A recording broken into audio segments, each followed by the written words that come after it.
Welcome, Kumita Explorers. Welcome to our Kumita journey. We have a new topic for today, and this is a new segment of our show, which is the Change My Mind segment. All right. So here with me is my co-host Christian. Hey Nel, how are you, mga viewers dyan? No? I have some skepticism. I'm a Okay. natural born skeptic, no? Mhm. Lalo na sa mga new technologies, no? In Okay. fact, medyo late ako di ba? So I'm a natural skeptic doubter. Even sa AI, di ba? Oo. You changed my mind Yeah. on our first episode. So Tama- tama. now, ngayon, iba naman. I've been hearing a lot about NFTs, di ba? NFTs. And when I hear NFT, parang yung first that comes to my mind are yung mga digital art. No? Oo. Yun yung perception ko. No? Mm-mm. And ngayon, I attended this event. Ito yung mga use cases niya. No? Pero I want to know, ano ba talaga? Is this a fad or is this a legit thing? Is this gonna be real or alam mo na, Oo. just another trend that will, you know, eventually end. So with our guest here, Mhm. let's bring our guest. Thank you, Prof Toff. Can you introduce yourself, Prof? Hi, good morning everyone or good day kung nasaan man kayo sa mundo ngayon. My name is Prof Toff. I am an educator in the Web3 space. I am usually found in social media. I go to events and I usually fly out or fly around the Philippines to, of course, learn more about this new technology and spread what we can about this technology para syempre we make educated decisions based on the opportunity that it has been presenting for the past few years. That's good. Eto, Good. let's go straight to the point. No? I know NFT is part of the Web3. No? Can you tell us more about NFT muna as a backgrounder? Then we could, change my mind. Okay. Yeah. Yeah, sure. NFTs in general is defined as non-fungible token. So token is part of the blockchain. So ang pinaka point lang naman na non-fungible, hindi siya pwedeng palitan. So it's something very unique in the blockchain. So sabihin na nating jowa mo, pero hindi siya basta-basta mapapalitan. Kay iwan kasi non-fungible siya. Hindi siya tulad ng pera na 20 pesos, may kapareha siyang 20 pesos. It's something very unique na pag meron ka niyan or nilagay yan sa isang item or whatnot, it signifies its provenance or not eligibility, their actual legitimacy na yun yung item na yon. Hindi siya pwedeng gayahin because of its Mm. non-fungibility by definition. And nagagamit siya in several industries, not just in, of course, gaming, which is the one that presented it to the world. Pwede rin yan in terms of other industries, in finance, dahil yun nga, it's a proof in the blockchain na hindi siya basta-basta mababago. Maybe we can dive into that more in a few details later. But yeah, That's good. that's basically it. That's a good point. So, para siyang DNA, no? There's an echo lang. Okay. Para siyang DNA basically. It's unique and it's tied to that uniqueness, no? Of that, whatever that item is. That- That's right. Yeah, I mean, DNA is inborn sa'yo. Like, on the moment it was created, yun talaga siya. Mm. Separate from everything else, no? That's good. All right. Ito, Pero, pero 'di ba, say for example, may bagay na kinreate or something like, for example, ano ba, stone, kunwari stone. Tapos pinicturan mo, ikaw yung nakauna do'n, ikaw yung unang naka-upload sa OpenSea. So, sa'yo na 'yun, tama ba? So, Yan yung medyo debatable, no, when it comes to NFTs. When you upload it first, when you have this ganito, sino ba talaga ang nauna or those things. Pero syempre, we use it usually on art. So, ang art kasi, let's focus muna on digital. So, sabi mo nga, photography is part of art. Yan. Ikaw una nakapag-picture nun, like Stone 001 by Nell. Ah, So, yes. syempre, if somebody would replicate it, hindi na yun yung by Nell talaga. Kasi the original one was created on this time, on this blockchain, or on this certain portion of the internet. Ito yung address niya. Mga parang sa Mhm. you have your fixed address or your permanent address. And at the same time, may specific time, may specific wallet address, etc. Yun lang ang nakagawa nun. So, yun yung isang basis nila why this technology is something na gives legitimacy, like Mhm. specifically for art, na hindi basta-bastang magagaya lang ng iba. Although sabihin natin pag digital, pwede nilang i-replicate yung picture, pero the details behind it or the coding is something very unique. Mm. Pero yung physical, for example, yung stone na yun, yung may ibang gumawa nun eh. Paano kaya yun? Paano yung... Ayun nga, kasi the blockchain exists in the internet. It's something very digital. Iba yung Oh, reference okay. to the physical world. So, kumaga parang sa tagging lang talaga siya. It's something that supplements a physical item. Kaya yun na nga, it's Mm. something very debatable. But there is opportunity in it. Pero sa'yo na yun, no? Sa'yo na yung... Sa'yo na yun. Kasi pag picture, ikaw yung photographer nun eh. Parang, tama ba?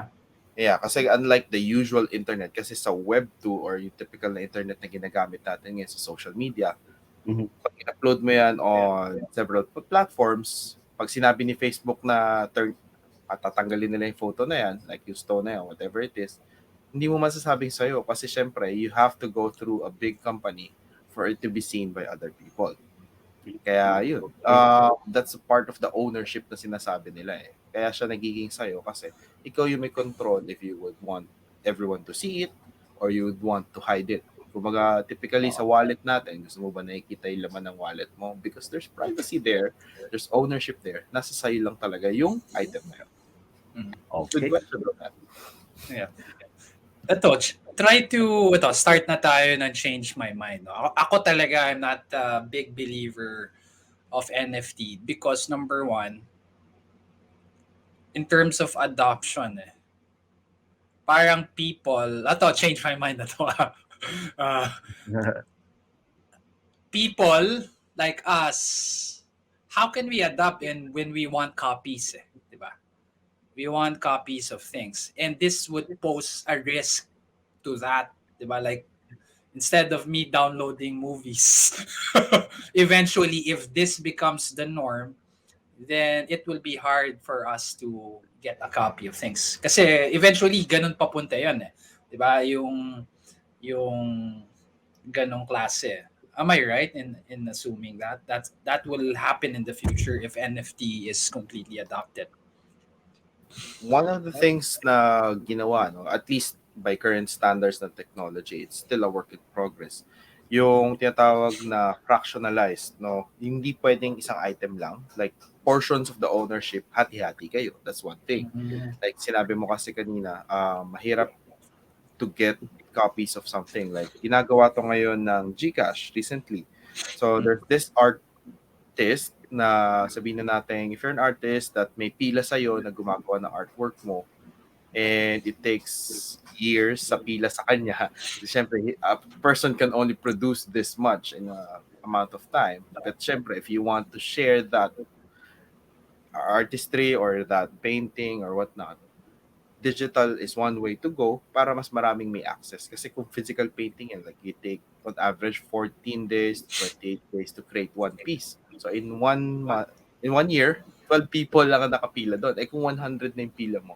So like 10 years, you're solved na may nag-aabang na ng artwork mo. But when you pass away, paano mangyayari doon sa iba? But yeah, it's one way of looking at it na you're making it accessible to certain people as well.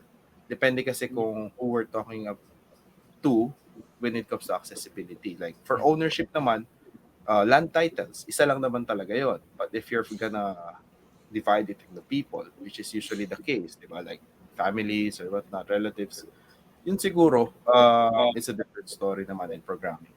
Mm. Pero will it create a a system wherein you cannot copy any more things eventually in the future when Bitcoin is, when blockchain technology is fully integrated in the internet. Parang yun na yung magiging standard talaga. Kasi ngayon, hindi pa standard di ba? That's the problem. Pero yun yung challenge ng mga, let's say, di ba, yung daming sa China copies, di ba? Not just that, yung mga movies, all that. Yun yung concern ko If it's gonna be adopted, yun yung pinaka biggest challenge na nakikita ko is yung culture, yung natural person wants to doesn't want to pay for something that they can get for free. Okay. When it comes to getting things for free, yan talaga. Kasi that's one of the things talaga din na we're trying to solve. No? When people want to get things for free, somebody else pays for it. It's not exactly free. If you get that point at least, no? Kasi there are things siguro na, um, hindi naman kailangan siguro ng copyright. Kasi siguro yan kasi one of the things din na blurry pa in the scene. Tama ka naman na when people want to get things for free, like for movies, like for example, on that, um, people might, get it, pero why would you want a movie copy for yourself? Then, for example, you bought a digital copy of this one. Nagagawa na natin yan ngayon eh. The blockchain wouldn't really be much of an enhancement, I would say. Kasi you have your email accounts. Ang enhancement na lang doon is talagang parang bumili ka ng physical copy na masasabi mo sa'yo lang. Like if there's 10 issues of this item, siguro mas okay siyang ilagay on limited items rather than Common items na items. you want to sell to everyone. Limited editions, yan. Yung mga kumbaga signed by ganito. Kasi usually yan yung mga counterfeits na ginagawa. Like sabi mo nga, certain countries produce these much items. Pero for something na mass produce, like movies, I would say ibang usapan yun dahil there's legalities when it comes to copyright, etc. And mahirap-hirap i-limit yan. Like, movie mo, 10 lang makanood. I mean, what's the purpose of you creating something na sila lang may ownership? Unless it's a relic or it's something na ginamit sa set, like when you go to a museum. But yeah, general use case would vary depending on what kind of item it is. At least No, from the my reason. Oh, that's good. The reason I was asking kasi I watched I'm not sure kung you follow Netflix. What's that? Yung Black Mirror. haven't There's watched all, but yeah, I've yung seen latest season is about NFT, yung episode 1 nila. Wherein a character's face is parang used as a parang they purchase Salma Hayek's visual, AI, basta ganun, yung physical traits, tapos ginamit nila, parang ganun. Anyway, so what you're saying is the application of NFT is ideal for rare items or limited, current technology, yes. the current technology. Like for example, you publish a toy and you want for authenticity, parang additional perk lang siya na may digital proof na sa'yo yun or under this wallet para na mo-monitor kung sino yung kumukuha nun, etc. It's like a ledger or like a detailed information. Kanino siya napasa-pasa. And unlike yung physical paintings, hindi mo naman madadaanan kung yun talaga yung nakikita mo. Baka mamaya replica yan para ma-preserve yung item. Nasa likod talaga yung actual na painting. Something to that extent. Tama. Let's talk about the artist, the digital. Is that the primary use case now? Or do you see any other use cases na growing in terms of usage of NFTs?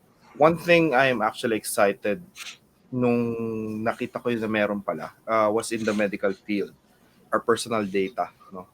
If it's something na makikita ng hospitals and ma-access nila yung data mo, I don't know how it's gonna work because technology right now will be very different 5 to 10 years, definitely.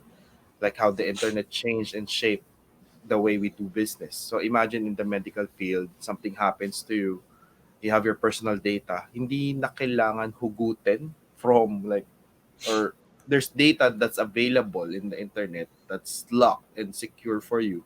Now, doctors can see what's happening inside of you. Like for example, you have a history of this kind of disease, you have undergone through surgeries, kasi ikaw mismo, if you just file it on paper, pag nawala na yung paper, memory mo na lang ang basis eh. Like how many frequent checkups do you do, how many blood tests have you done in the past few years, and there's a need for that definite accuracy in that field of medicine, di ba? Hindi ka naman chachamba, that's why you have numbers na kinukuha dyan. So if the last few data dito sa site na to may nakitang mass or whatever, malaking tulong siya. And also in accounting, I would say, malaking factor kasi dyan yung immutability, yung hindi mo pwedeng baguhin, which is for some, kaya nga may digital ledger or meron yung normal na libro. Some people do something behind the back na pwedeng lumusot. But yeah, if we're going on the trustless basis or honesty lang talaga na it's something visible to the public, funds are very visible kung saan siya napunta, saan siya ganito. There's that part na siguro I would say it's exciting to see being honest in terms of these parts. You don't need to memorize what happened dun sa pera, but it's something that's very accessible to the public. Hindi puro data privacy, but it's something na pag when you allow access to it, it's something that will be accessible to people who need to see it, whether it be by law, by request, or in case of due emergency, something to that extent. Okay. So you mentioned meron na sa medical field. In the Philippines ba yan or Wala somewhere pa else? dito, but somewhere, I forgot which country it is, pero I would assume it's around the US or Europe. I've read some articles na they're trying to make it happen na yung data ng patients, and when it comes to surgery, yung tipong kahit marami kang doktor na dinaanan, it's something that your data is something that's going to be shared in the blockchain. But yeah, it's still something, it's a developing technology, I would say. Pero let's just imagine if the metaverse is something that's very normal na. Oh, I mean, you don't need to go physically to understand what's happening, or you perform mock surgeries. You don't need to open up people to sample na ito pala yung ganito ganyan. You make a mock-up of the design na ganito. Para it I don't know, metaverse can do a lot of things, but it's still far from what we can imagine. And yung nakita ko rin sa Apple Vision Pro, if it's something that's very normal siguro in the future, like 20 years maybe or less, na hindi na 100K ang isang piece, that most people can use it. What if we could do things na yung data nandyan and with just a click of a button, or if patient rights, di ba, usually when we do procedures, may imagine mo yung sabi mo, sige, I allow this person or this doctor to check my data, ganyan. And in the metaverse, we have a representation ng ganitong condition or yung katawan mo. I don't know how they do it. Maybe yung mga scan images mo, it's something na pwede nila i-replicate in 2D or 3D model maybe, or I don't know, para mas matingnan and accurately ma-pinpoint kung ano yung kailangan.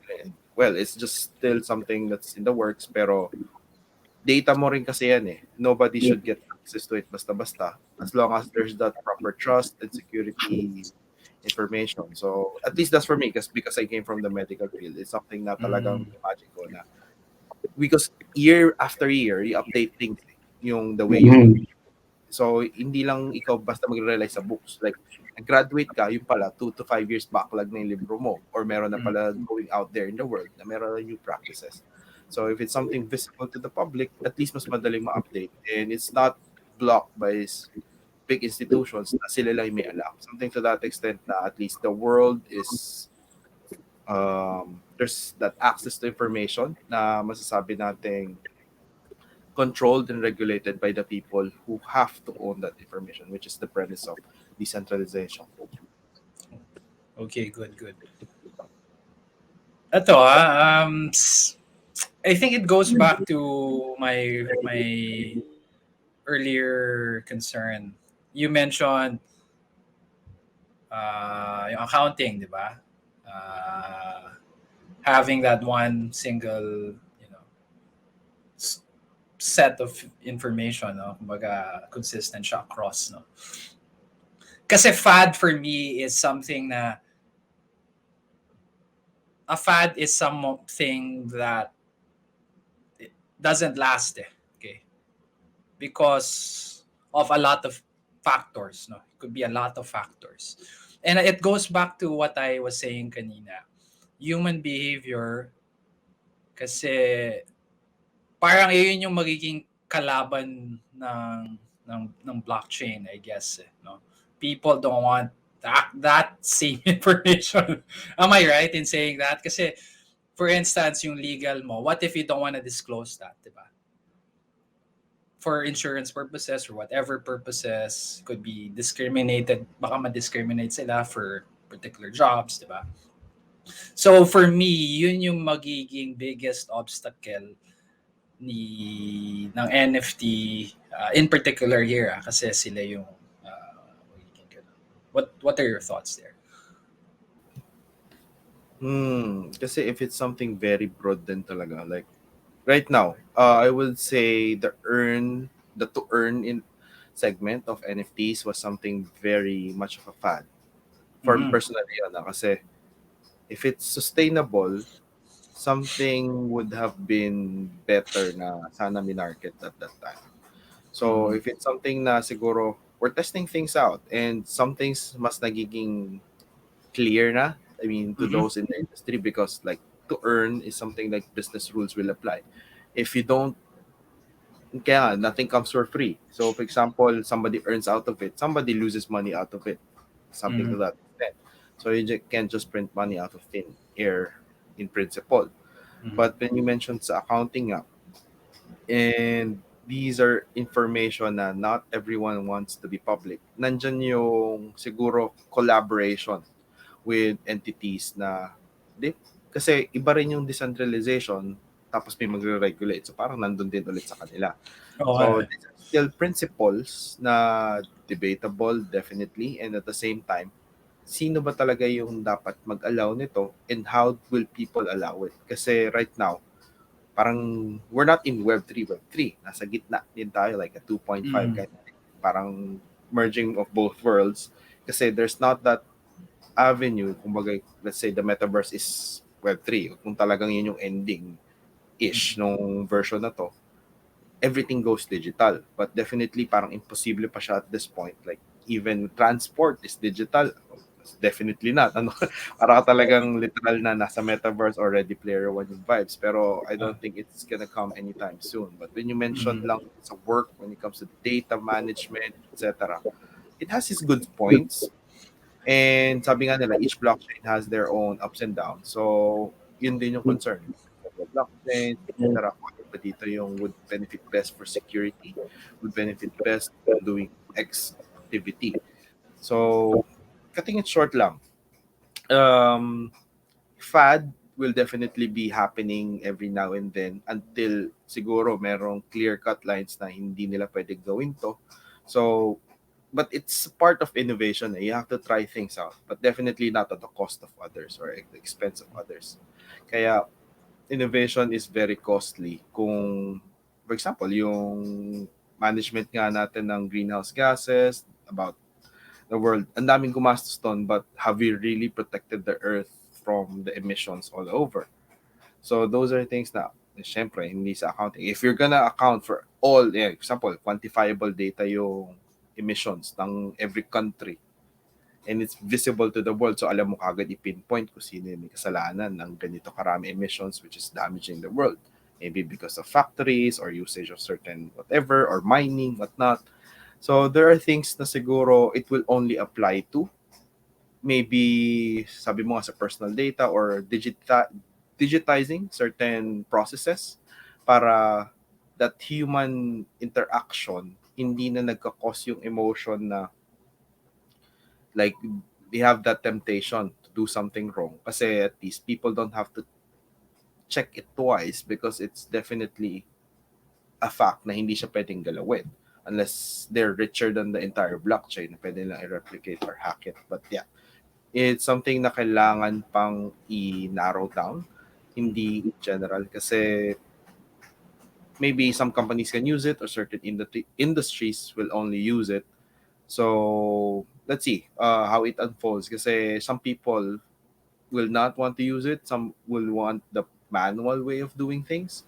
But if everything is on the digital side of things, and it's something that operates 24/7, like libraries, you have access to this information. What needs to be done, like steps before they access that, and who will have access is something na mahabang discussion to talaga. I hope that answers the question though. That's good. Sige, sige. So Chris, familiar ka na ba sa ano, Christian? Familiar ka Mm. na ba kung saan mo makikita yung mga NFTs? No, no. San? So yun, i-explain ni Tough. Sige, Ano sige. lang ba siya? A follow-up question, di ba? Yung OpenSea lang talaga yung ano ko eh. Yung meron ding iba, yung Mintable, something like that. Mintable, um, OpenSea. Ano pa ba yung mga iba na pwedeng kuhanan ng NFT? I don't have a full list in my head right now of where. Though right now kasi ibang wallets, makikita mo na rin yung NFTs mo doon eh. So, but definitely yes. OpenSea is the biggest. Tapos Solana has their own Magic Eden. At least those are the top two things at the top of my head. Tapos syempre there's also those third-party apps or decentralized apps na will have NFTs. Like event tickets, nandyan sa app nila, or websites na nandun yung mga NFTs, depende dun sa back-end processing nila, pero hindi mo na alam, NFTs na pala, because they're in the blockchain. And representation lang naman usually yon pag gusto mong i-view na and you want it to be available all over the world. Parang kumbaga, how do I phrase this? Yung item mo na NFT, nasa cellphone mo, nakikita mo. Pero for it to be accessible to all over the world, you have to put it in a place like the internet na visible siya. Like how we do Shopee, Lazada, or anything na similar dun sa mga online shopping. You have to put it in a place na people go to that, and right now it's called websites. Maybe in the future it's not going to be websites anymore, but yeah, we go to websites or we go to apps na connected yung system nila to the blockchain, like OpenSea, Magic Eden, na it's sorted per blockchain, and malalaman natin yung activity based on current updates ng website. Makikita mo kung ano yung currently rising in trend, there's sales volume, etc. Because these are things na visible, and they just put out the stats for everyone to see what's happening.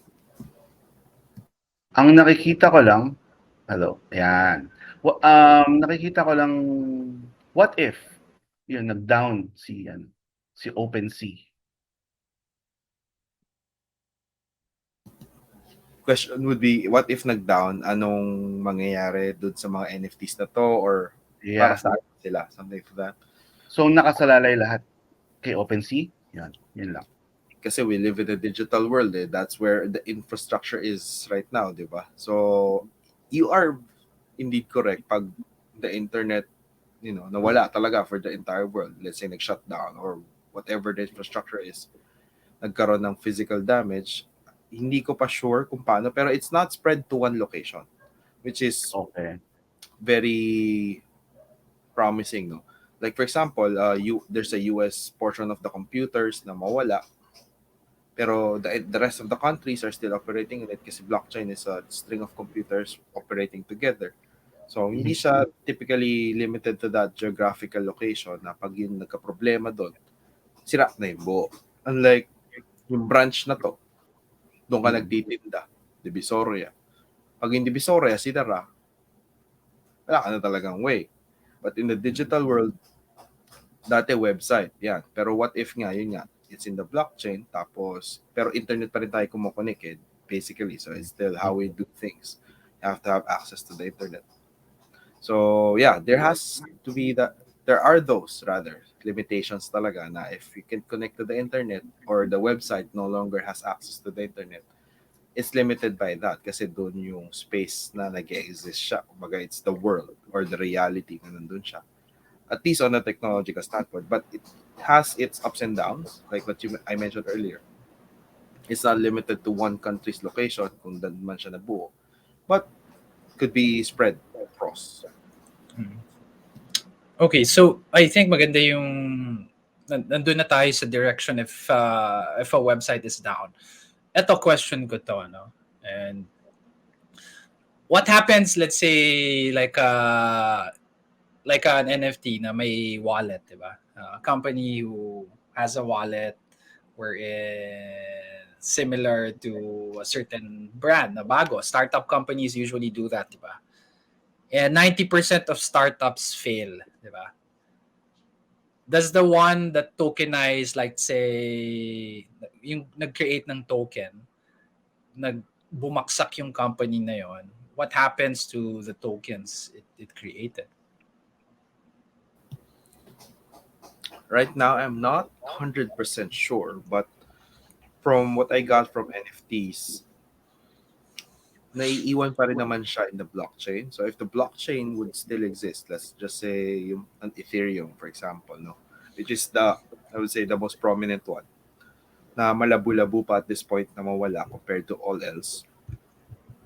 If it's still in the Ethereum blockchain and they could still trace and have possible ways na for in programming, no, development, baka may way pa sila to access these tokens or NFTs. Pero if it's tokens kasi, it has programming din kung magagalaw pa nila to, or it's something na certain people can only access it, which is yun nga, sa security, privacy, etc. If the person still in the team or do sa gumawa nun can still provide access to someone in the future or transfer it somewhere, maybe there's way to actually do something on it or magamit pa siya. But generally, it's something na unclear for me, but for people, dapat talaga, kung long-term yung planning, there's something in the programming. This is programming, the language used for it, na ma-access after certain amount. Like, for example, di ba, meron yung mga yung naka-stake na tokens na nawawala after this amount of period of time. Parang yung mga sa finance, di ba, meron tayong ganyan sa banko, yung mga time deposit. When you're talking about tokens, it could be something similar na baka siguro the public could be the one owning it kasi malalaman mo rin kung nasa ang wallet yan eh. If it's held mainly nung gumawa na startup, ano bang purpose bakit sila pa yung humawak if it's something that should be spread to the public decentralized wise. So kung kanino man napunta yung mga nanditong assets na to, hopefully if it's really in the blockchain, there's programming for it na planned thoroughly, which is right now wala pa nga tayong standards on that kasi most of these things mas maganda tulad ng kay Bitcoin and Ethereum, to state a few, na nobody really owns it. It's out there and the people who has it, sila talaga yung may control over it, and which is ideally sana yun yung maging case for everything.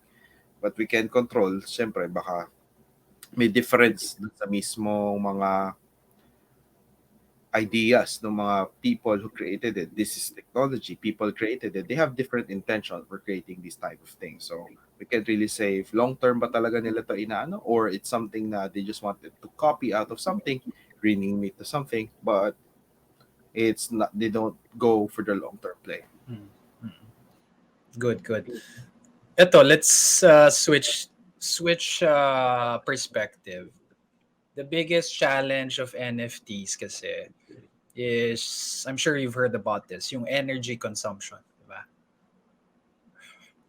Ito based on my research, alam mo ba, just to create one NFT, you need 9 days equivalent energy of one household. How can it be sustainable? Diba? If you need 9 days of kuryente from a household. Yeah. I haven't fully researched on the energy sources at the moment, pero even Bitcoin or the network of Bitcoin based on previous news, no, mas matindi pa yung energy consumption. And imagine Ethereum before. Ethereum kasi before, similar sa Bitcoin na proof of work yung tawag, which is the one consuming energy. So, dyan pumapasok din yung proof, ano ba to? Yung mga proofs on how these tokens are generated or these NFTs are done. Kasi in the Bitcoin network, it requires proof of work, which is requiring 1,000 or even millions of computers all over the world doing work. So kung sino yung gumawa talaga nung cryptographic or yung term is nagtrabaho, sila lang talaga yung makakuha ng share of it until fully mined. So right now, if there are other ways to generate it aside from having millions of computers doing it, dun pa lang natin malalaman yung sustainability. And sabi nga, mas matindi ang energy consumption niya on certain countries, which I agree to you to an extent compared sa ibang products na like digitized credit card transactions, pero one Bitcoin is equivalent to at least 20 million credit card transactions, katumbas ng one Bitcoin, which is really a lot. So we're not sure right now what direction we're going in kasi yun na nga, renewability or what kind of sources are we going for? Lalo na kung it's backed on technology. Sabihin natin mawala yung energy supply ng isang country, ilang percent nung servers na mawawala. So those things are, I would say, talagang comes with the structure or dun sa blueprint ng internet. It's something very physical pa rin dahil it's tied to what's physically here in the world. And one of the things we can do about it, if maybe at least from my level of understanding or sa makikita natin, add possible sources siguro na hindi lang proof of work, hindi lang talaga sa electrical or or sa computations, ang basis proof of stake or sino yung may hawak nito for Ethereum, which is they merged it recently. Pero syempre, there are other ways to go about it. May proof of, I forgot the term, sorry, but hindi lang work eh. Parang may proof of burn, may proof of ganito. Maybe some things will be developed down the line para at least it's not just your workload. Kumbaga parang hindi pwedeng wala kang ginawa to get and produce this in the blockchain. Kasi right now, this is what we have, a network of computers. Yun ang basis ng internet. And if it's going to be a next version of the internet, it's still on the same structure. Unless the internet is something that becomes obsolete down the line, it becomes something else, siguro doon natin malalaman what makes it sustainable or we develop another source of energy na not requiring as much nung sa electrical energy. These are things na hindi ko masasagot for the entire industry, but if we're looking forward to using this technology, definitely people in the scene would find ways na hindi na kasing lakas yung electrical consumption perhaps, and marami din talagang mag-change over time. So I would say it's something na hindi pa sure kasi the structure itself of the internet is something na very physical even if we're trying to digitize everything. So yeah. Okay. Sige, sige. So, okay, energy consumption. Again, NFT is a new technology and also blockchain, but it's something baka kailangan natin ng nuclear energy to Yeah, make it well, more sustainable. if we have better ways of maintaining it, excluding the Yes. human factor, kasi usually human factor ang nagkakos ng malaking disasters for that. Eh. That's right. That's right. Mm. So, eto AIs.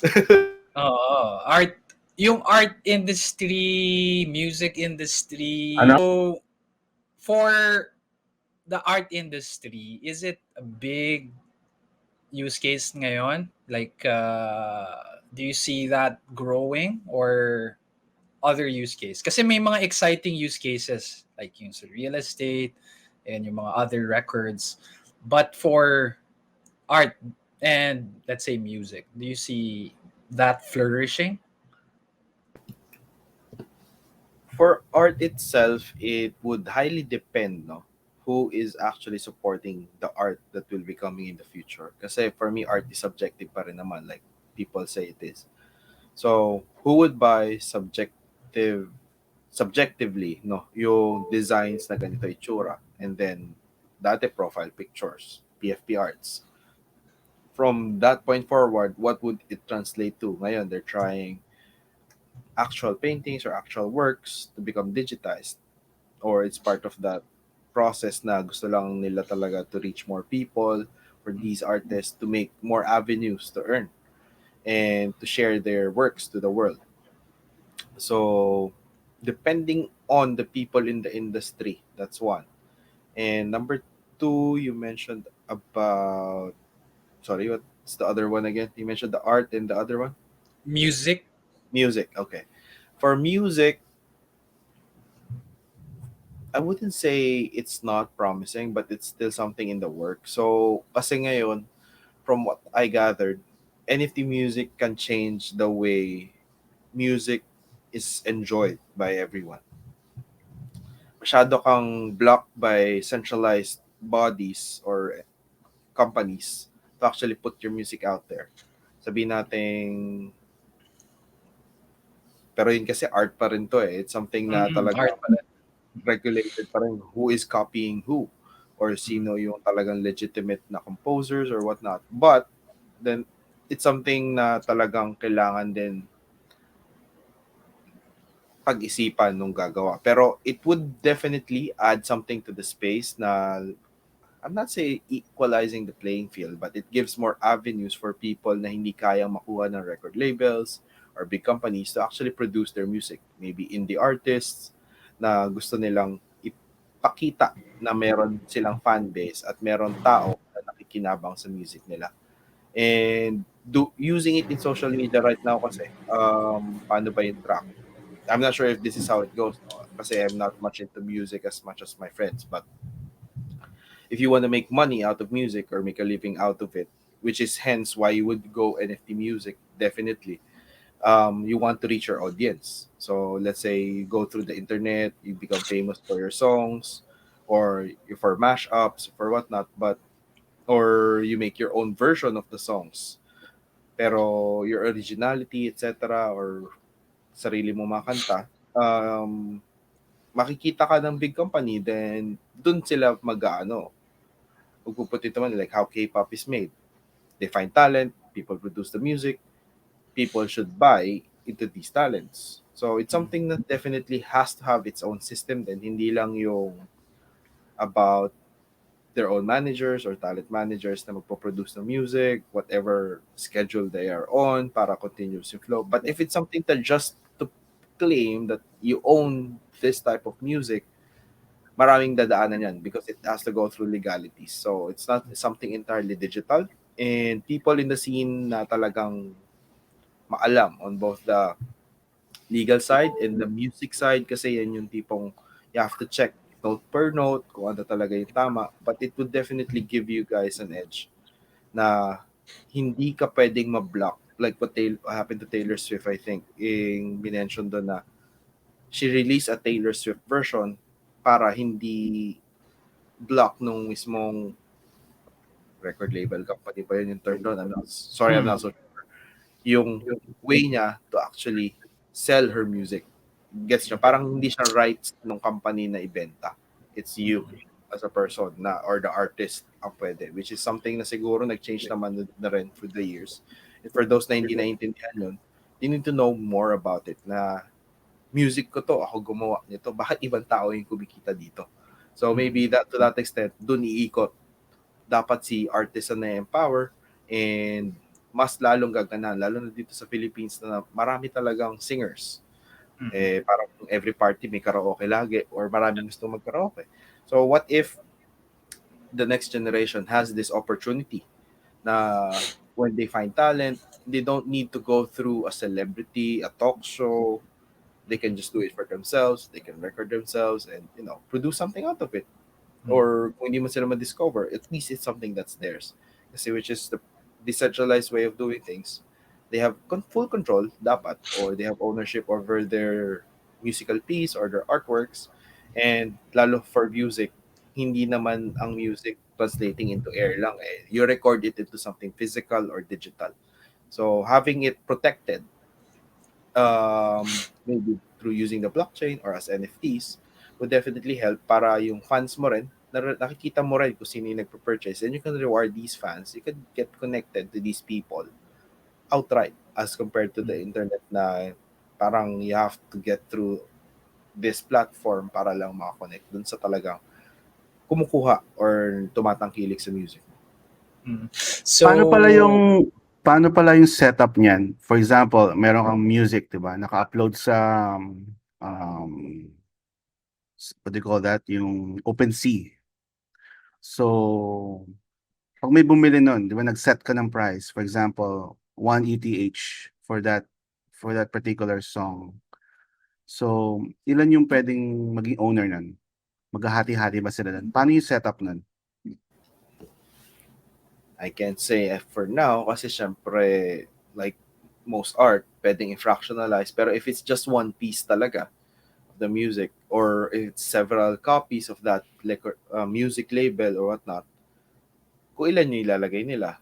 Pero pwedeng ipasa. So, for example, you released a first 10 limited edition na access to this. So, parang Genesis Collection or the first. So, 10 fans lang or 100 fans would be, let's say, nag-sold out. Doon mo makikita kung sino talaga yung owners. Then from that point, kung talagang may nagpapasa ba nito or they keep it. Kasi it would really depend on kung ano ba yung functionality. Kasi music, if you just want to listen to it, why would you want to own a piece of it? Nandun yung question. Like for you, di ba, pag bumili kayo ng before, if naabutan natin talaga yung era ng, ang tawag dito, yung malalaking CD, records, tama, Yep. di ba? Why would you need to own it? Then what happens to it after hindi mo na siya ginagamit sa bahay? Nasisira din naman siya physically. So, having physical copy, like cassette tapes, sumunod dyan. Tapos sumunod CDs until CDs were so replicable. So, for this one, dyan kasi yung question mark. Eh. Why would you need to have a copy of the music? Just aside from supporting it, kumbaga, you're their artist. So, if it's like one ETH, ganyan, definitely if it's just one piece of the music, but if it has more than utilities, like for example, feeling ko physical meetups, it becomes a ticket more than 'Yon, 'yan. actually piece of the music at this current state in time. Pero people can get creative, maybe they could find something or the technology will evolve, no? Na when you own the music, it's something na siguro like let's just put this into imagination, no? You're Tony Stark. Imagine nyo lang in the cinematic universe, paano mo lalaroin ng music or paano mo siya enjoyin? Or in Apple Vision Pro, how would you enjoy music if it's something na hindi na lang basta naririnig mo through your ears? It gives you a certain feel. For example, for gaming people, ang music for me or for us, it takes you to different worlds. Like yung adventure or whatnot, you get to have a feel of what it sounds like in the real world. Lalo na kung mga background musics. Kasi marami klase. If it's classical music, baka mamaya there's something added to it. Or if it's a song, I don't know, there's a visual representation of it. Hindi na lang basta naririnig mo na lang. It's both visual and, di ba, usually gusto natin napapanood ang music together with the instruments or in person. You can have access to this digital way of our metaverse like viewing experience. Hindi na siya pay-per-view. You can replay that experience anytime. If it's something that's gonna happen in the universe, I would definitely like replay that memory or enjoy that access, no? Like at the comfort of my home, panoorin ko yung music or this symphony or this orchestra. Na even if I'm not there, parang when I use this gadget or whatnot, it's something that relives the experience because I think for music, it's the experience and the emotions na natatranslate to the human side of things na talagang binibili nila. So, if putting a price on it, just like any art, if I heard from this correctly from artists debating about it, you don't make art to make money talaga. It's because it's something, the creation of it, it's your heart and soul na gusto mong i-share to the world. So, depends kung ano talagang purpose for that art or for that music, no? So, pero yeah, it's a really debatable question kasi lahat minomonetize. Art shouldn't really be fully monetized, I guess. But yeah, it's a way to earn, but definitely depends on purpose why the art was created, whether it's music or not. What if I like lagyan nila ng AI 'no, sa loob ng music? So, puwede kang mangutos ngayon. I-play mo 'to, ta's Yeah, like, naka-A-AI di ba? na 'no? Oo, kasi yun yung direction ng technology and I really enjoy yung possibilities na to in the future, no? Dati ni-imagine nga lang natin, no, yung mga, eto, let's go back to the 90s a bit, no? Kung gamers tayo, pixelated lahat yan. They don't even look like real people and hindi sila nagsasalita. Right now, graphics Oo. wise, like 30 years later, hindi mo na malaman kung sino yung tao sa hindi. Hindi pala, character pala Oo, yun. yung NBA, di ba? Oh, I mean, tsaka yung movement, etc., even yung how they do it is very different from 3 decades ago. What if the three Oo. decades later, the way people do gaming, the way people do entertainment, art, or whatnot, is something na hindi ko na ma-imagine paano nila gagawin. Like, dati movies lang yung kanila Tony Stark, pero balay natin, it's very normal, like normal households, pero we're still far off from that. Let's see lang if a certain technology is developed or certain item na magdadala, lalo na for music and art, no? Kasi people want to explore the world, and what if art and music is the way to enjoy it better? Yung tipong akala mo music lang siya. Kasi merong music na sabihin ko for background music na may gumagamit nito for relaxation, etc. And kung ginagamit mo sa sarili mong bahay, inisip mo nandito lang, naririnig mo lang sa tenga mo. Pero what if they add a 4D, yung sa mga rides like 4D element to it na parang it's not just about listening to it, but it's an experience altogether na when you play it, you feel it. Hindi lang siya the emotional part. So I'm not sure if it's gonna happen in the future, but it's something to look forward to. But for now, appreciation and support lang talaga ang pinaka use case, I would say. So kung talagang fan ka talaga nito and during their artist years, doon mo talaga sila ma-appreciate. Kasi hindi naman forever din ang lifespan ng isang artist. And yeah, if it's about rarity, like short-lived lang na kilala, like sila Elvis, sila Michael Jackson, talagang it's preserved kung ano man yung meron sila. And authenticity-wise, hindi mo basta-bastang, it's not held by the companies themselves na sila lang may right magbenta nun or mag-produce it for a period of time. Something to that extent. Follow-up question lang.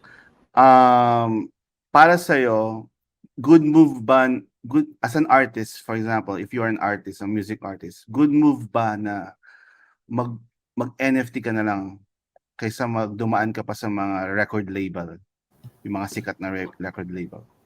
What do you To think? answer that question, depends on your intention. Kasi if you're an artist, you just want to be heard, pwede ka naman sa kalsada lang, tugtog ka. Diba? Busking.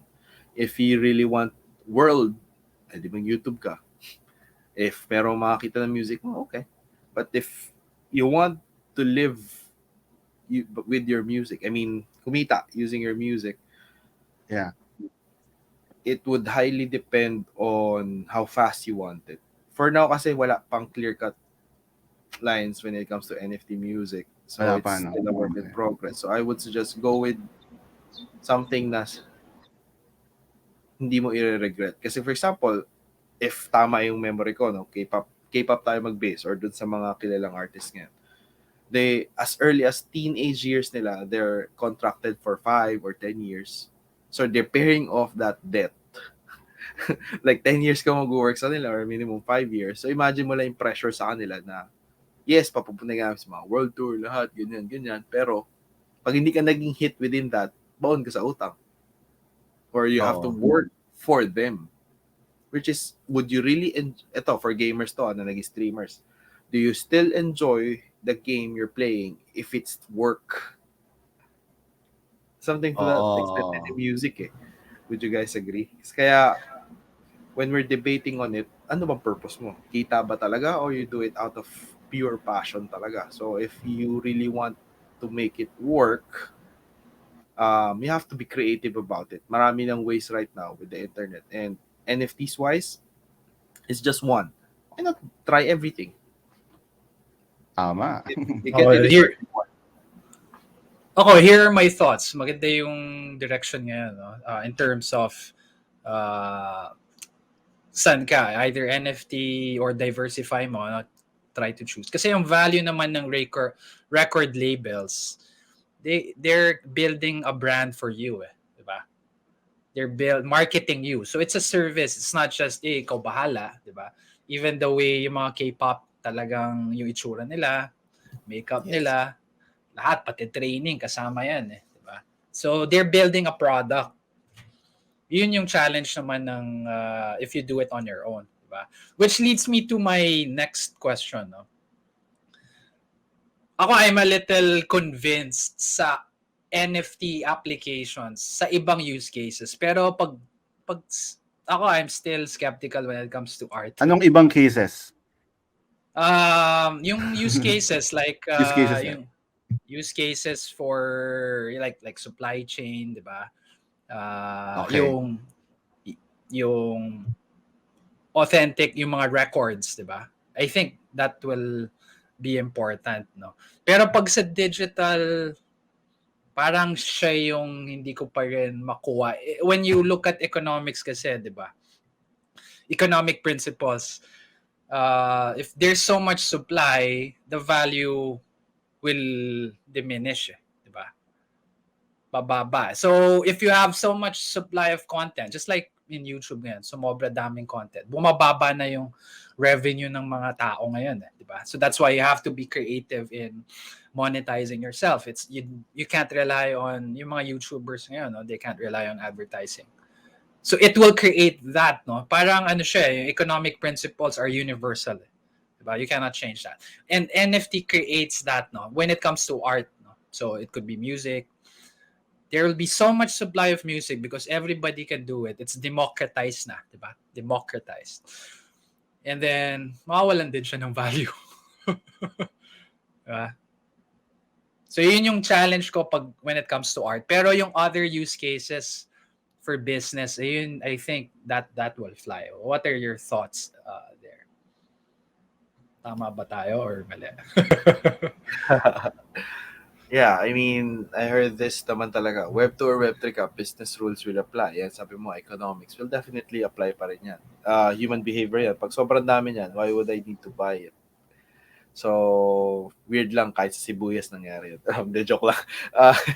Tawag dito. Yung sabi natin for this talaga, because it's decentralized, it changes the landscape.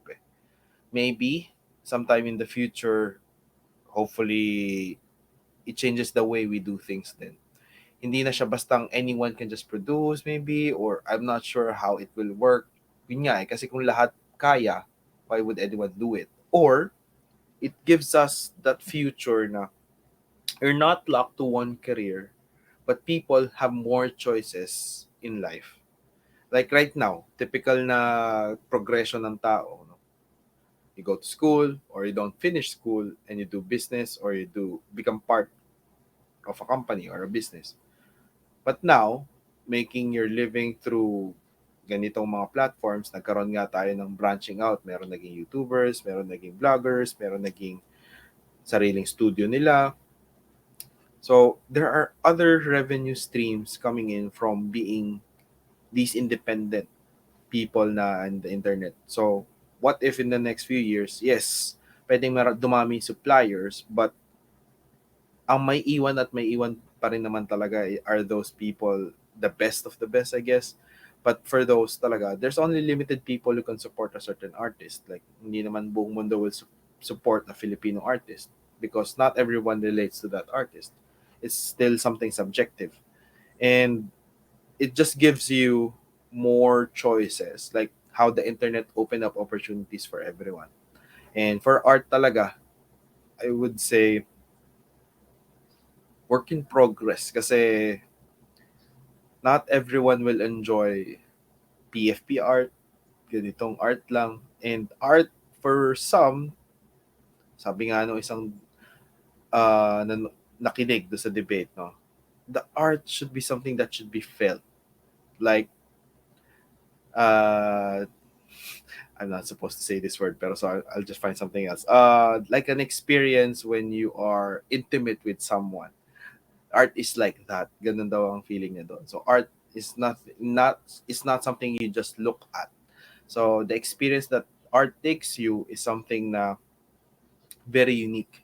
It's different for everyone. So you cannot just monetize the experience, but it's different for everyone. So maybe somewhere down the line, magkaroon ng ways of appreciating art in different ways. Kasi right now, there's the physical, there's the digital, there's other ways to go about it. Pero what if the experience itself becomes connected whatever the technology is in the future. Pero right now, we're limited to appreciating it on the screen, in our phones. So, maybe regulating it is part lang na naging purpose bakit nagawa si NFTs. And I don't know, just probably a controlled way of doing things na hindi talaga pwedeng ma-overuse. Kasi yun yung pinaka naging problem eh. People can just copy and paste. But there's a way to regulate that. Kaya nagkaroon ng NFTs para mas malaman natin kung sino ba talaga yung ganito. And yun na nga, if you're producing the same thing, nobody buys trash twice. Kaya nga, if it's really art and it's genuine, people have an experience of what in what you created. It's something na may expect natin talaga na people will still buy into it. Hindi lang because of financial gains, which has happened for the NFT scene for the past years. And right now, maraming creative na tao and they weren't just given avenues or options. And maybe the internet moving forward will provide these options for them. Na hindi man to careers na full-blown, but it's something na would give meaning, no? Kasi right now, maybe in the next 5 years, because of AI, etc., or the blockchain itself, technology advancements, the job landscape then will change drastically. It might not be inagaw ng AI or whatnot, pero the options for you, magkakaroon ng bagong jobs. Right now, it's not just happening, but if there are new jobs that will be created from the blockchain, from NFTs, it's something I'm looking forward to why the technology is something na hindi pa nagagamit to its full potential because there's not much real world utility or we're not maximizing it at the moment because it's still not the time where it's as if it's too early. Kumbaga, si Netflix, it was a old company pero ngayon siya sumabog. It didn't go as big nung time na nanonood pa tayo using our yung mga CDs or mga Betamax or whatever na ginagamit nating medium before. There's the time when the technology adapts and it's the best time for it to flourish. So I'm still thinking na this is not the peak season for NFTs, but definitely kayo rin naman, I would say if there's a new technology, you could just imagine what would happen in the next few years and the way things are going. Basta we're still moving towards not yung mga destructive na technologies, we would see something down the line na magagamit to. Pero yeah, it's still theoretical, but we just maximize what we have. And it's not something entirely regulated yet. So there's opportunity there if it's we're going towards yung kumikita na part. Kaya ang importante dito is ang opportunity window right now if things are uncertain, napakalaki. As compared to regulated, nandun lang talaga siya sa gitna. No? Kasi pag, di ba tama naman by principle, pag if it's unregulated, pwedeng from here to zero. More, it's almost unlimited in nature, if that makes sense. That's right. That's Siguro, right. siguro, pag dumating na talaga yung metaverse na yan, yung talagang tayo connected na sa metaverse, diyan siguro sasabog yung mga NFT. Kasi ngayon, sumasabog lang yung NFT sa mga games, di ba? Yung mga Roblox. Di ba? More into Yung anak, yung mga gamit, di ba? Yung anak ko laging bumibili. Kailangan pasikat sila sa mga kalaro nila. Di ba? So, yun ang nakikita ko Pag nag-metaverse na talaga, yung kunwari sa mga remote meetings, ganyan. Kaya ito, just an idea to, no, random. What if virtual meetings like this had an NFT incorporation? I don't know, you could dress up whatever you're using right now and it's something that's unique to you. Skins, kumbaga sa laro, pero it's uniquely to whatever you're doing. Even your email, even your usual transactions, it's not something na siguro gagastusan mo, but if it's uniquely yours, like you designed it for yourself, that it's something that represents you, yun din naman ang purpose but PFPs eh. It's a statement that this is me. This is what I support, or this is a statement na this is something that I enjoy doing or I enjoy watching. So maybe just putting it out there na may mga possibilities na hindi na-explore just because it's not profitable. And that shouldn't be the way we go about it sa mga ganitong technology because there are certain applications na sabihin natin hindi talaga profitable but maybe it's gonna be a big hit. I don't know. You just have to be open about possibilities. Kasi if you can solve a problem, kikita ka pa rin dyan eh. Kasi hindi mo lang nakita ang problema yun siguro ngayon, pero maybe people in the future will consider the problem and you solved it ahead of its time. So maybe you can position yourself better na, okay, o ano, bakit hindi ko naisip yan nun? Kasi, you were going into the profits now, not in the long term. Just an idea. Yeah. Okay, so we're reaching the end of the change my mind. So far, I'm getting convinced. Na-change ka na, no? That's In a a bit, games. no, not in the games. I'm still skeptical sa mga games na yan, to be honest, because a gamer myself, unless again mapunta tayo sa metaverse talaga. I think that's the key. Yeah. Yung parang, what do you call that movie? Sinabi mo kanina? Ready Player One. Ayun. If we reach that, then it will have value. Kasi it's an awesome game. Pero kung ordinary game lang siya, di ba? Locally made, why would you play a game there, di ba? If it's not a good game. It has to have a good game, di ba? It has to be The something that you can experience, use. Yung experience mo. Parang Ready Player One. It's like, yeah, it's you, di ba? So if we reach that, I think Apple Visual, what do you call that? Vision Pro ba? Vision Pro, I Meron think, na. would Yeah. be the beginning of It mag-aagawan could na be. sila for that space. I I mean, think- Facebook tried, but I don't think they made it happen. And kasi yung Mahal. technology kasi ni Apple is just, ang galing eh. Para hindi ka mahilo eh. Di ba? It's merging, what do you call that? Yung virtual reality and augmented reality eh. Para hindi ka mahilo. Kasi di ba sabi ni Elon Musk, nakakahilo eh. Di ba? So, it merges those two things eh. Iba naman So- kay Elon Musk eh. Talagang sinaksak na sa brain eh. Chip Oo. talaga. Well, Brain. we never know. Neural. Baka talaga yung Matrix nung 1990s, 2000. Pero totoo na yun.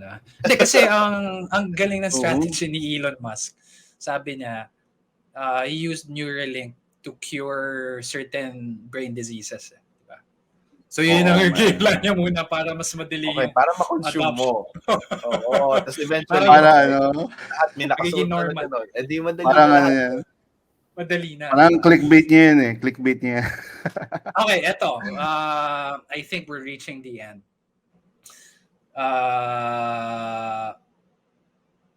As far as adoption is concerned, tama yung sinabi mo, it's too early pa rin. Wala pa tayo sa peak, di ba? Wala pa tayo sa peak. So NFT is still new. And with that, I think powerful siya in the future. Kasi it's like the internet. The internet was started. Correct me if I'm wrong, ha? You can check sa internet or sa Google. Pero from what I recall, it started in the military. It's a military technology. ARPANET in the US, yeah. Diba? To connect all systems in case something gets destroyed, yung system is still redundant. No? And then eventually, nag-fly siya because of Google, because of Facebook, so and YouTube as well. No? So I think NFT in its current state, aside from gaming, as excluding the metaverse, if it's not metaverse, the music and art, I think medyo it's not the way to make NFT become more of a actual reality. It's more on the other use cases. So yun yung perception ko. And based on our discussion, it's too early pa kasi. No? Yeah. We can judge a technology pa if it hasn't reached its peak. Parang hindi pa siya nag-adult. Nilabel mo na siya, hindi ka pwedeng maging ganyan. So we have to really wait for it to mature. No? Kasi a lot of people are also exploring it. And we never know what it would grow into, or it's just a prerequisite for the next technology to bloom. It could be something like that. Yeah, that's true. So with that, any other final questions? Ako, so far, I'm convinced with the value. Change yung mind ko about NFT. And Siguro sa ngayon, ano no? Di ba Siguro dati sa ngayon- ayoko talaga ng NFT? Oo, kinukonvince kita eh. That's why he invited me sa event. Oh, okay pala. Yeah. That's how you Oo. apply it from non-gaming side. Eh, But yeah. gamer ka pa naman. So, dapat alam mo na yun. Yung Hindi, concept. kasi wala pang magagandang games that uses it eh. 'Di ba? Wala pang mga magagandang games that uses it. Na dapat yung game kasi na panghabang buhay mong gagamitin, eh, 'di ba? But if it's just a one game that you consume within 10 hours, then NFT is useless. Siguro ano lang, yung utility lang talaga importante kung anong purpose nun. Like for yung Bored Ape Yacht Club, di ba? Bored Apes. Nagka-value siya dahil may mga meetups pala sila eh. Parang, di ba? Tama ba, Prof? For board apes, I'm not entirely sure, but one of those utilities nga is meron daw mga celebrities or big people. Kumbaga parang I'm not sure how ilang pieces siya. Like, let's just say 100 pieces. Marami dyan na celebrities, mga kilalang tao, they do meetups. And based sa volume pa lang na nakinita nila, you could really put up a business with that. So imagine 1,000 people maybe or 100 people who spent this much and earned this much because of getting a board date, and they have privileges and accesses, like they are an elite of the elites, no? Yun, So kasi experience, it goes back to the experience eh, 'di ba? experience pa rin talaga. I agree with Christian on that, no? Hindi lang siya about the utility, it's more than just the community. Also the experience you get and the perks you get for getting one, medium term to long term, or until it still is a functioning community. Kasi pag yung founders niyan or yung within the circle, sabihin natin, ayaw na nila. Kasi they even created brands like water, burger.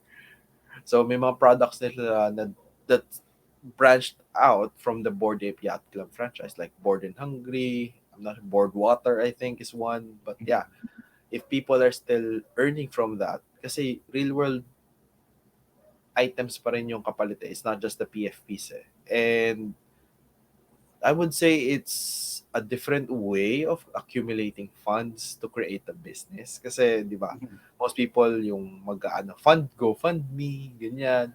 Pero for whatever reason, somebody supported it, hyped it up, binigay sa mga celebrities. Even Stephen Curry yata, nagkaroon ng Bored Ape, even if hindi siya technically nagpo-post about it, kung tama yung naalala ko. So Oo. just imagine, ganong klase mga tao yung may possibility ka ma-meet or kayo mismo. If you own a Bored Ape Yacht Club, sige, just put it back out there with you guys. What would you do with it? If you have one, Leave it. benta mo lang yun. Save. Bebenta ko lang din. Di Parang ba? tapos na. Eh, parang dumaan lang din. Ikaw, Christian, if you were given a Bored Ape Yacht Club that's like worth, I don't know, 5-20 million pesos, would you just sell it or Unless I can create something of value again, 'di ba? I-reinforce mo. Pero yeah, hindi ko pa kabisado eh. It's hard to answer yeah, that. so just put you guys on curiosity side, no? If you have a community of, I'm not sure kung familiar kasi Eagles or something. Yung mga communities na you support each Yes. other, you have those rules, pero I'm not sure if it's something similar to that. And you have the access to these people. Wouldn't you want to have an access and then build a business or build something with them? Parang ganun din kasi naisip ko eh. If the community built by these brands is something that's very solid, definitely you could do something in the real world talaga dito. And you couldn't just go with it eh. But yeah, ayun. That's probably one use case of NFTs is in exclusivity rin. Yung mga groups, Depending no? how they built it. Oo. Kumbaga, it's a gated access nga talaga. Nobody else can replicate that gated access. Kasi, even yeah, it's a picture, but could you prove to these people? Kasi sila alam nila kung sino yung legit ito. Kumbaga, parang yung ticket access to an event.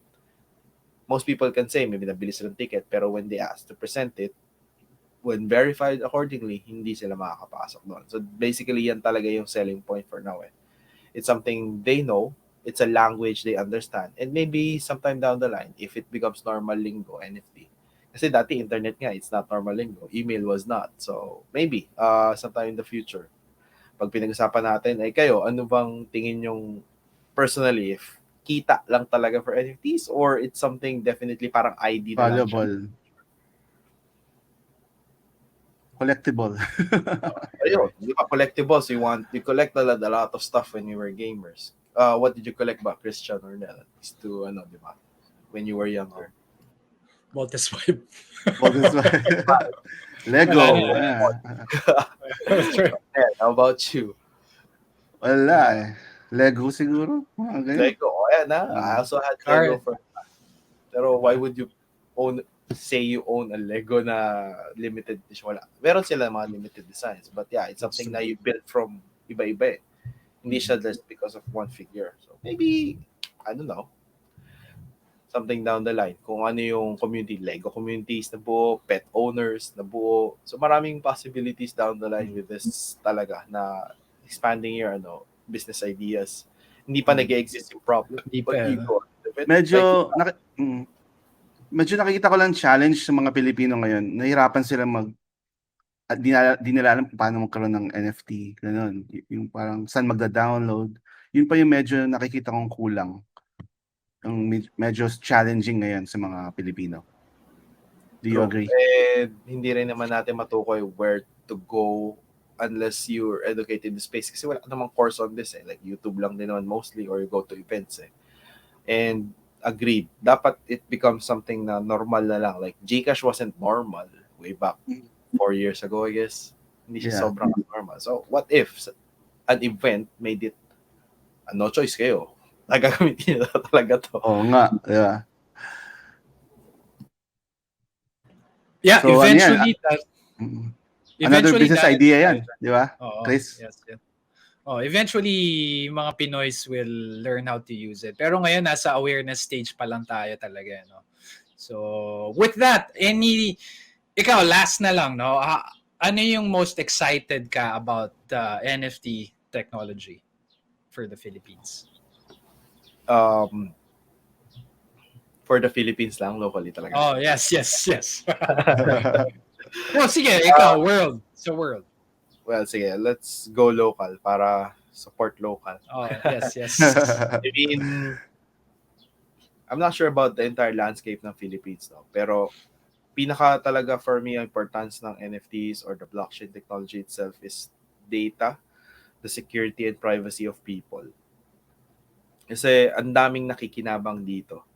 So if we can regulate it or maybe control it to an extent na nobody just makes money out of your data, it's something very important for me. And for the global setting, malaking factor yung experience when developing a technology. Kasi we never know, baka mamaya we go back with nostalgia. No? Like emails are a thing or digital lahat, but what if we go back to how it was before pero incorporation of a few technologies na meron na tayo ngayon? The experience na bibigay mo na together with this new technology. So, ang ganda nung discussion kanina particularly about experience eh. Kasi yan yung pinaka-hinahanap ng tao. They don't pay for the technology. Parang yung Gcash, hindi mo ginagamit Gcash dahil technology siya or hindi mo ginagamit yung digital wallets because of ito yung in ngayon. Ito kasi, it brings that experience na hindi mo na-experience before. Like, you use only physical wallets or you only receive money literally inaabot sa'yo with old wallets. You use these technologies because of the experience. And hindi ka nadadala sa hype. You can't just use something or ride into something without fully knowing what it's about. So, look forward tayo sa gaming for me kasi without the tokens, please. Kasi it's something na alam nating hindi na masyadong uubra. But the gaming scene, when you truly own what you have, like as gamers here, kaya for me, even during the Ragnarok days or during the MMORPG days, ibang feeling na you communicate with people, you get to farm these items, and sa inyo talaga to. And there's an economy in that. And let's see how it really transcribes into, I don't know, events. Could be using your gaming characters for whatever, and at the same time, baka mamaya sarili nating characters would become our metaverse identities or whatnot. Hindi lang siya pictures na, it's something we develop in whatever platform will arise in the next few years. So exciting na you could become an Iron Man or a different person na gusto mo maging in the coming years, and it's something uniquely sa'yo. Wouldn't you want that, di ba? Parang you don't need to sell yourself just because but you know na it's uniquely you. Kasi these are representative of who you are. And that's just for me in itself na mabebenta mo yung experience na yan to anyone. Kasi it's something na gusto ng tao, ako lang yung may ganito, ako lang yung ganito, or ako lang yung it's something that's very unique. Kaya nga hindi siya kaya-gayahin ng kahit sino. Even us looking like younger people or become a younger version of ourselves or a digitized or a cartoon or a handsomer version of ourselves in the metaverse. Nice. Thank you for that. Nice. Nel, any last words? Nel? Yun, basta embrace lang natin ng NFT. Yan na yung future. So, malapit-lapit na. Dahil sa AI na rin, I think, sabay-sabay yan, magbo-boom. So, mag-invest na kayo. Yes. Mag-ano kayo, try to investigate and also research more about NFT before diving into it. So, yun lang ang suggestion ko. Yeah. Sa akin, I'm excited about kung ma-apply yung NFT sa mga election. Di ba? Napag-usapan yun nung event natin last time. Ayun, no? Kasi pupunta ka doon, walang, this is your token, this is who you are. Isang beses mo lang, di ba, pwede gamitin, di ba? Tsaka ikaw yun, di ba? So, validated. So, I hope we can come up with something like that na a application that will change the economy, right? And at the same time, I'm also excited yung sinabi ni Prof Toff, yung games. I'm just thinking, let's say, yung Diablo 4 character mo, pwede mo ibenta, no? Like, hey, awesome character to. You built all the stats. You all have this tool. Eventually, you know, games, yung imbes na Facebook page or binibenta mo or whatever, you sell your character because you created that character. It's like pinaghirapan mo yun. Pinaghirapan mo i-build siya, i-level up, and then it has its unique stats and all that. All right. Thank you, Prof Toff. Thank you for having us, for gracing us for inviting. All right. We really had a good time. Insightful for everyone, no, na nakinig talaga. Lalo na this is a new technique. Seryoso, nagbago isip ko. Nice. Ito, may naisip na nga akong business idea dito eh. Sige. Sa pag-usap natin. Grabe. Mamaya pag-usapan natin. Alright, secret muna. Bye! Thank you a lot. Thank you so much. Bye-bye.